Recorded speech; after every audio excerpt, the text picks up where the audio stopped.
As an educator, I know after an hour, how about you stand and stretch for about 5 to 10 seconds? I want your very best attention. All right. Yes. I see the stretches. High fives, yes. Good. What's that? Nothing's changed. Nothing's changed. Okay, thank you. Thank you. I was thinking earlier this morning, I was thinking about yielding a few minutes of my presentation to the good and honorable Mick Gleason, but I just left it at that as a thought. I didn't do it.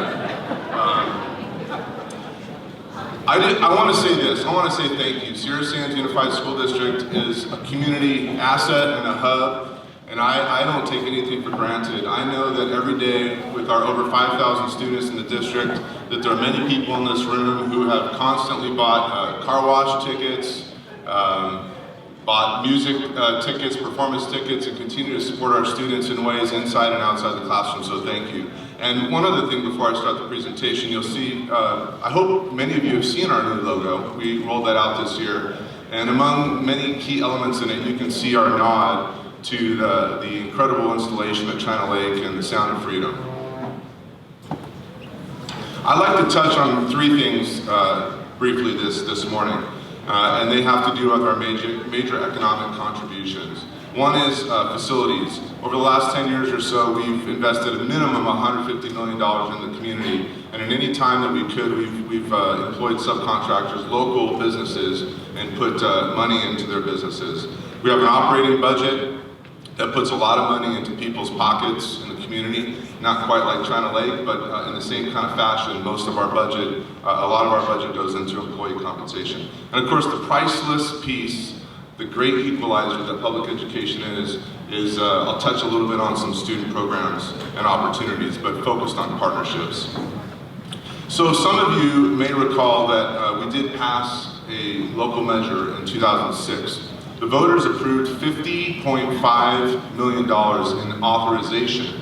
But really what occurred after the passage of 2006 was a number of things, not the least of which was the Great Recession, and it severely impacted the financial projections that were made. And so the capacity of our bond through the active part of the project only ever yielded $25 million. That's an important thing to know because we had a prioritized list that had value for all of our schools that would have equaled $50 million.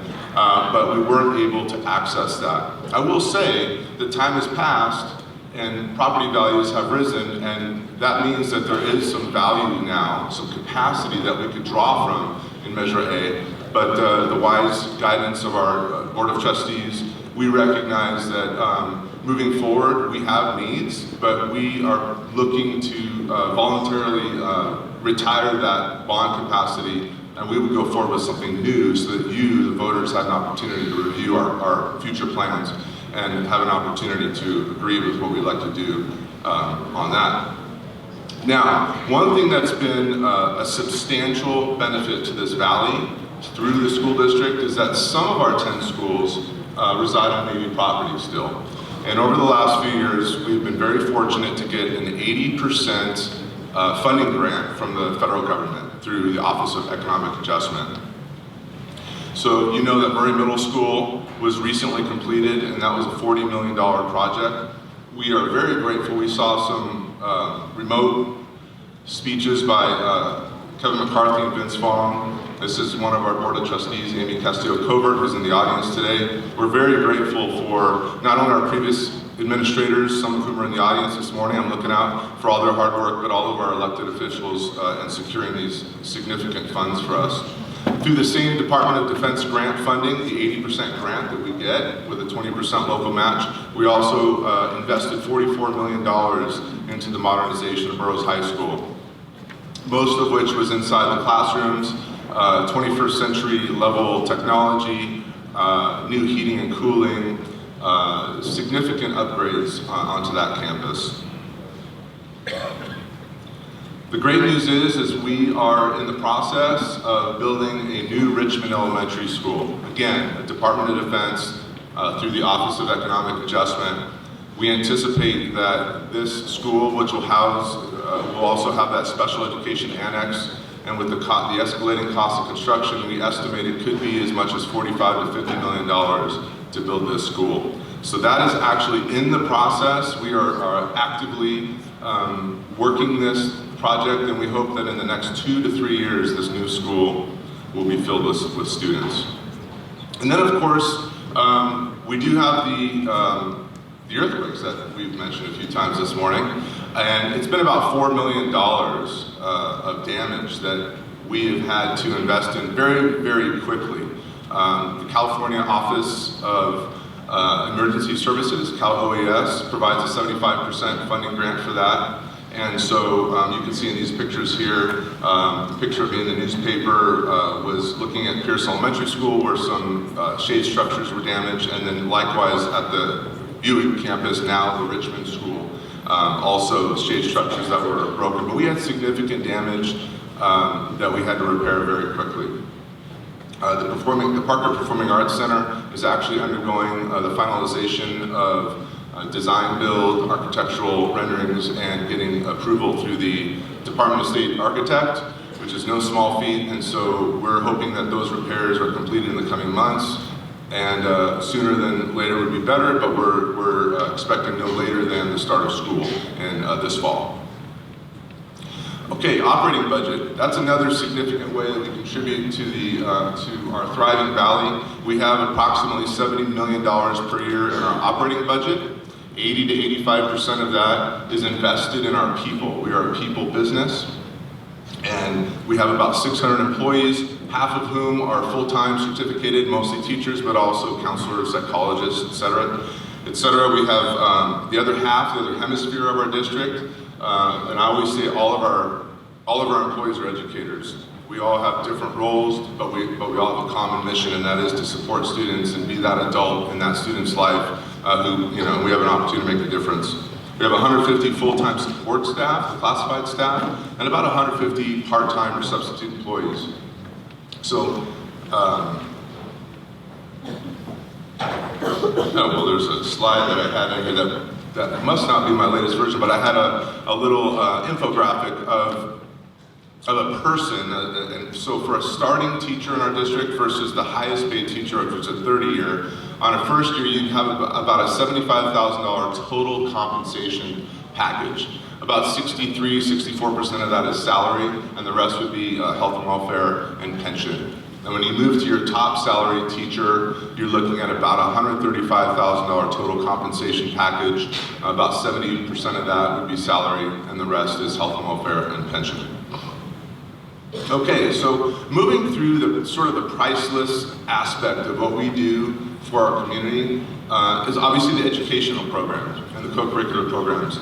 But we think that given the reality of the 21st century, the entertainment aspect of social media, the fact that information for students and for us, we're constantly multitasking. I'm sure many of you are consulting your smart devices, keeping up with your business or your place of work, and we're able to do that. Our minds are amazing, we're able to multitask. So we recognize that students come to us with different expectations than when we were going to school. They expect information to be transmitted in ways that are more challenging. So we want to make sure that we're integrating opportunities for students where the learning is real and they make connections. And we think that partnerships through work-based learning is one of our key ways of doing that.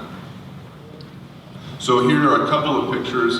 This is at Burroughs High School. We have a health careers class, and this is an example of Mr. Walls and Mercier coming in and landing at the park next to the high school in our health careers class, walking over and getting a first-hand view, and the nurses on the helicopter on what it's like to be a nurse in the field and trauma-based response. And so this is really engaging, and this is just an example of the type of opportunities that we have. We have STEM Day where NOS and NOC from China Lake will come in and fill the quad and fill the classrooms at the high school with opportunities to see what you can do to translate your education into career. Okay, many of you might have heard that there's a dashboard. The state of California uses a dashboard to rank or judge schools. And you would think, okay, formerly in the No Child Left Behind era, it was English and it was math.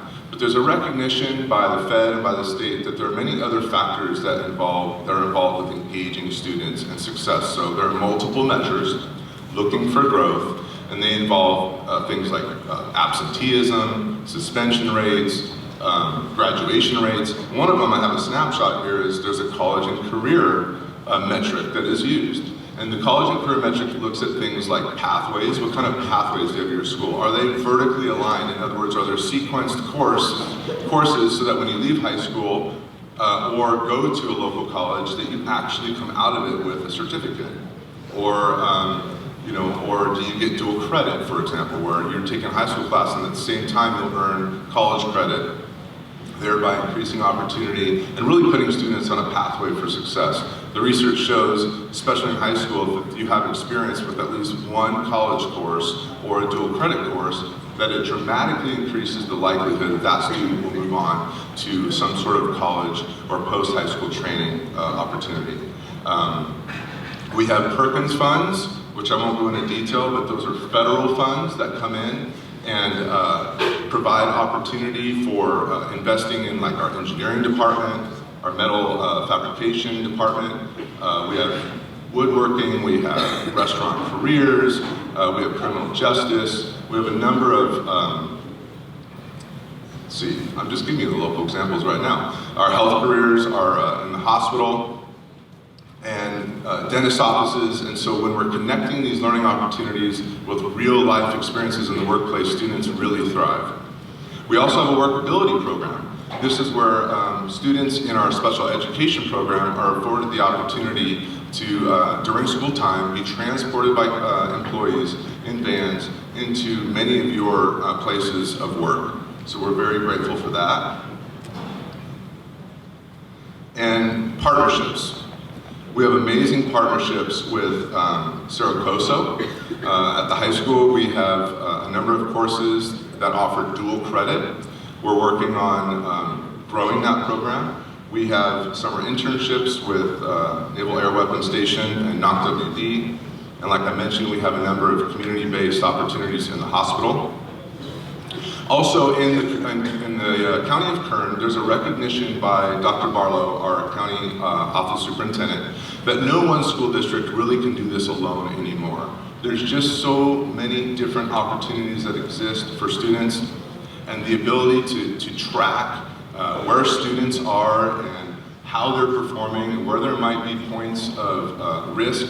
There's the Kern Integrated Data System, it's called KIDS, where all 47 school districts have performance data dumped into the system, essentially, and you can disaggregate that data in ways that allow us to steer programs to better meet students' needs.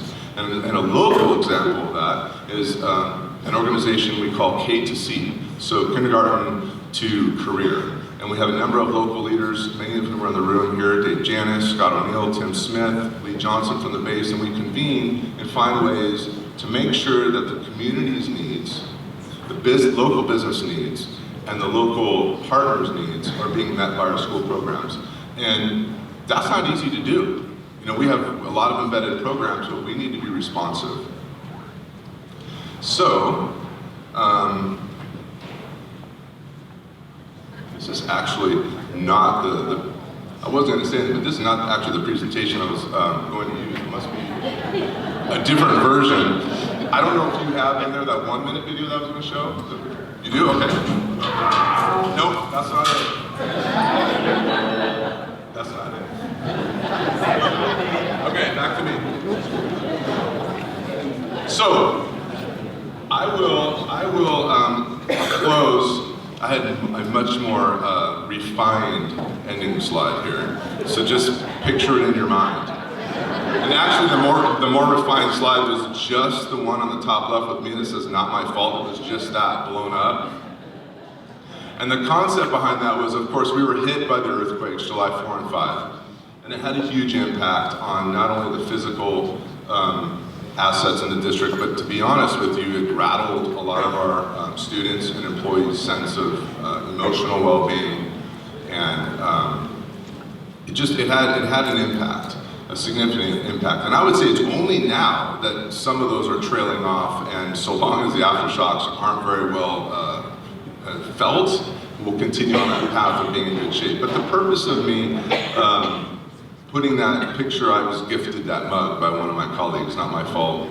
And the purpose of it is that, you know, as leaders, we owe it to our community to be proactive, to be innovative, to respond and change and grow. That's an important part. We also have a responsibility, all of us in the room, to be responsive and to be resilient. And that's what we've done in the Valley.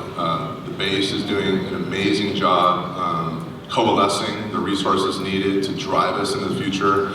I would like to say to you that the district was able to leverage a situation that was challenging in a way that is bringing strength to the district, improving, repairing some of our facilities for which we don't currently have the money to fix, but now do have some of these outside agencies, knowing how to leverage that and to grow as a district so that no matter what comes our way, even if it's not to plan, we need to persevere, we need to be resilient, we need to provide the very best opportunity for our community. We have 5,200 students in the district. We're growing. Just a few years ago, we were under 5,000. It's projected that in the coming decade, Kern County is one of only 2 counties in the entire state of California that's projected to have student growth in its public school districts, projecting 9.9% average growth. Not sure how that will translate to Sierra Sands, but we are seeing growth. So again, I apologize that to myself and you that I didn't have the presentation, the iteration that I was supposed to show, but I was able to communicate to you all the concepts that I wanted to share with you. One slide that's not in here because it was in the latest iteration is just an example of the pathway building, is that Cerro Coso Community College recognizes there's so much opportunity for students to get their training or their pathway to a 4-year degree through them. They have created a Cerro Coso Promise. And the Cerro Coso Promise is an opportunity for students who graduate from high school in a local service area to earn up to $1,000 per semester to be a full-time student in Cerro Coso. So I can tell you as the district superintendent that more and more families have, because of the escalation of cost for major universities, have financial consideration when planning for post-high school. And so to have essentially, basically a full-ride scholarship available for our local students, regardless of their income, regardless of their family background, that's a very powerful pathway. So I want to thank Cerro Coso for putting the Cerro Coso Promise together.